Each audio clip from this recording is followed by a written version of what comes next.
Joseph Cirincione, can you remember the first time you thought about nuclear weapons? It's hard to remember the very first time, but I grew up in the 1950s, so it was common practice for us at my grammar school, St. Rita's Grammar School, Hamden, Connecticut. About every couple of months, the nuns would line us up for an air raid drill. We'd be doing something, maybe recess, maybe in class, and the sirens would go off, and we'd be lined up, and we'd go down to the basement. And I have those images, you know, just ingrained in my memory of barrels of water and cartons of crackers with the CD symbol on them. And every Saturday, many people can remember this, in New Haven, the air raid sirens would be tested at noon, like most communities. The AM radio, which is all we had was AM, would go off, and there'd be a test of the civil defense system. And we were afraid of Soviet bombers coming over the pole and obliterating the United States. And very often in those years, a siren would go off for some reason, and I would think, is this it? Are the Russians coming? So I grew up with the fear of nuclear bombs. When did it become a profession for you to worry about nuclear weaponry? Yeah, it was many, many years later. It was when I came to work for the staff of the House Armed Services Committee in 1985 was when I started, January 85. And I was assigned responsibility for the Strategic Defense Initiative, the Star Wars program, and NATO nuclear policy, and then many of the nuclear programs that we then had underway, like the B-1 bomber and the MX missile. And then I had to really get serious about this stuff and learn it from the bottom up. Who did you work for? Who was the chairman at the time? Les Aspin was the chairman of the committee at the time, had just taken over, and I worked directly for Charlie Bennett, who was the second-ranking Democrat on that committee and the chairman of the Sea Power subcommittee. How did you find your way to that committee? How did you get that job? It was not a direct route. So, you know, I tell my students this, you got some time to experiment, go take different jobs.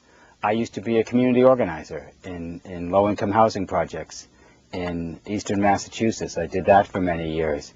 And then I decided to retool, and I went and got a graduate degree at Georgetown University, the School of Foreign Service. And it was there that I met a professor named Scott Thompson, who gave me my first job in the Reagan administration, working for U.S. Information Agency. And then I entered the think tank world, was at the Carnegie Endowment for about a year, and then got my job as a result of that on Capitol Hill. And that was really where that's where I earned my doctorate, those years on the House Armed Services Committee staff and then government operations staff, working for Chairman John Conyers and doing investigations of programs. That's where I really learned, how a bill becomes a law, really, and about our national security programs and policies.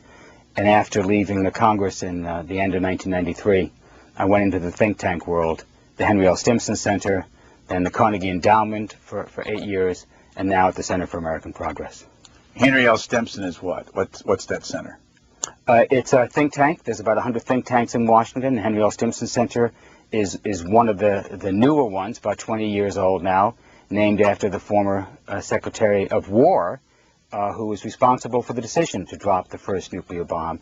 And it does a lot of its work on nuclear weapons policy. I spent 5 very happy years there working with my friend and then president of the center, Michael Crapon. And then to Carnegie. Carnegie Endowment, working with Jessica Matthews, still the president of Carnegie, one of the country's leading proliferation experts among her many talents, and George Perkovich as well. We had a nice team of people there, myself, John Wolfstall, Miriam Rajkumar, Rose Gottemiller. We had critical mass on non-proliferation at Carnegie for 8 years, and I did some great research work there. Started working on the web.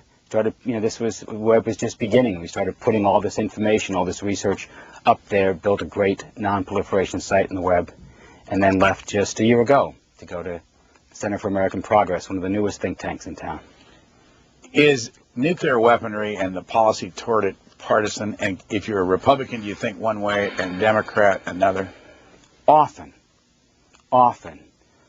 one party will use this issue as a spear to get at the other party.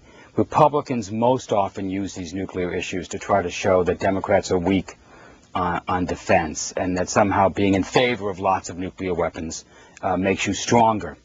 It does go the other way sometimes. John F. Kennedy was the most famous example of in the 1960, during his presidential debate, he attacked then Vice President Richard Nixon from the right on nuclear issues, accused the Eisenhower and Nixon administration of not doing enough to protect the country from nuclear weapons. But then he had a left hook. He faulted them for not concluding a test ban treaty to stop all nuclear tests and not doing enough to bring down the numbers of nuclear weapons in the world. And he swore that if he was president, he would change those priorities. And thankfully for us, he did. So you do see these issues get bandied about. Very recently, however, we're bridging the gap a bit.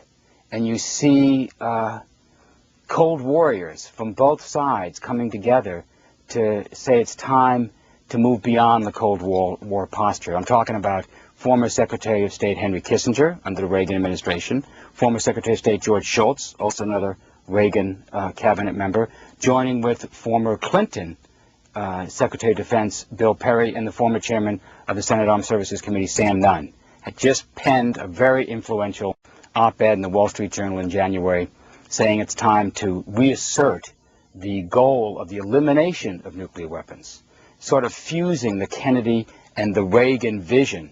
Both of these presidents, probably the most gifted rhetorical presidents we've had in the 20th century, both of them thought nuclear weapons should be abolished. And you're now seeing people from both those camps come together to try and reclaim that vision and relaunch America on this leadership for this mission. Whose idea was it to name your book Bomb Scare? That was mine. Columbia University Press came to me with the idea they wanted a sort of nuclear primer. They said if there's one book a library has on nuclear weapons and their spread and what to do about it, we want it to be this book. So they wanted it short, easy to read, but filled with information, basically everything you needed to know about nuclear bombs. But I wanted something that would catch people's attention. I didn't want to call it the, nuclear weapons then and now, and I sort of thought back to those days in the 50s and to the fears we now have about nuclear weapons, and thought of the dominant aspect of nuclear weapons, their fear, and so called it Bomb Scare. You have a glossary in the back where you define a lot of these things, and there's one that I want to ask you what to start with, because we have heard this word used thousands of times in the last couple of years, and it's yellow cake. Yeah. What is yellow cake? Well, here's how you build a nuclear bomb. First, you go get uranium out of the mine. So Iran has mines. They get the uranium out of that mine right now. And then every mine usually has a mill associated with it where you throw away the stuff you don't need, the rocks and the other elements that are in there, and you refine it down to a uranium concentrate. And when you do that, you then have a yellowish powder that looks like yellow cake powder, and so they call it yellow cake. That is the basic ingredient that you then have to refine, enrich, shape, mold, and produce either for nuclear fuel rods or for nuclear bombs. How many nuclear weapons are there, or bombs, however you want to characterize it, in the world? There's about 26,000 nuclear weapons in the world today, give or take. We don't have precise figures because many of these bombs are not covered by treaties and we don't have accurate inventories. How many do we have as a country? We have about 10,000 nuclear weapons, going down gradually. The Russians have about 15,000 nuclear weapons. It's our estimate. So together, the U.S. and Russia account for about 96% of the nuclear weapons in the world. You tell some stories in your book about how weapons were snuck or sneaked out of a country, like, I think, was it Kazakhstan? A fissile material, the stuff for the bombs itself. We have programs underway that are aimed at securing and eliminating a lot of this material, the vestiges of the Cold War. A fissile material, so highly enriched uranium or plutonium, stuff that can be made into a bomb, is often left in warehouses or facilities guarded by little more than a chain link fence, a padlock, and a guard that works during the day. And some of our